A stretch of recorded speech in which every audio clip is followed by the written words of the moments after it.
Harka fuunee akka mooltan kabajamtoota daawwattoota Federeeshinii Kubbaa Miilaa odeeffannoo guyyaa irraa waliin sinitti maana waliin tura. Taphoonni torbee sadaffaa liigii tokkoffaa Oromiyaa Ramaddiicaa Shaambuutti Jimaata irraa geggeeffamee ooleera. Dirree mana barumsaa sadarkaa lammaffaa irratti sa'aatii 3 irratti Silkaambaa fi Gabaa Jimaataa gidduutti taphaa godhameen Silkaambaan galchii 1-2 dursaa boqonnaaf ba'uun taphaa boqonnaa deebiitiin Silkaambaan galchii 2-2 Gabaa Jimaataa injifachuun hirmaannaa liigichaan injifannoo isaa lammaffaa galmeessee jira. Daagim Maatiyoosis Silkaambaa irraa taphataa urjii taphichaatoon badhaafameera. Isteedemii magaalaa Shaambuu irratti sa'aatii 2 irraa eegaluun Luugoo fi Abaaboo Guduruu gidduutti taphaa geggeeffameen Luugoon galchii 1-2 dursaa boqonnaaf ba'uun tapha boqonnaa deebiitiin ammoo galchii 3-2 Abaaboo Guduruu injifachuun qabxii isaa jalqabaa 3 argatee jira. Abubakar Kadiris Luugoo irraa taphataa urjii taphichaatoon badhaafameera. Sa'aatii 4 irratti immoo Orroo Bulluqii fi Sulula Finco'aa gidduutti taphaa godhameen Orroo Bulluq 1-2 dursaa boqonnaaf ba'uun tapha boqonnaa deebiitiinis galchii 1 qixa argachuun qabxii qooddatanii jiru.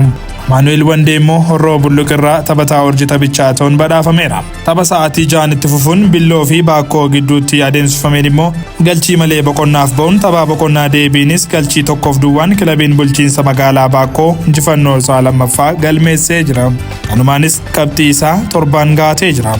Alaazaar Hubinee immoo taphataa urjii taphichaatoon Baakkoo irraa badhaafameera. Tapha waaree booda sa'aatii 8 irratti hojjettoota mootummaa Horroo Guduruu fi Geedoo gidduutti geggeeffameen Geedoon galchii 1-2 dursaa boqonnaaf ba'uun tapha boqonnaa deebiitiinis kilabiin hojjettoota mootummaa Horroo Guduruu 2-1 Geedoo injifatee jira.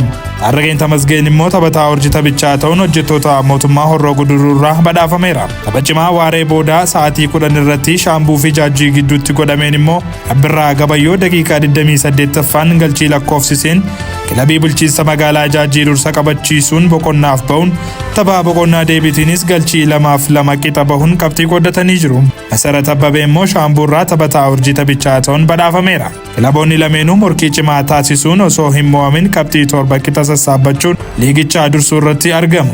Akkasumas immoo kilabiin bulchiinsa magaalaa Baakkoo qabxii 7 sassaabachuudhaan baay'ina galchiin wal caaluun 1 hanga 3ffaa irratti argamu.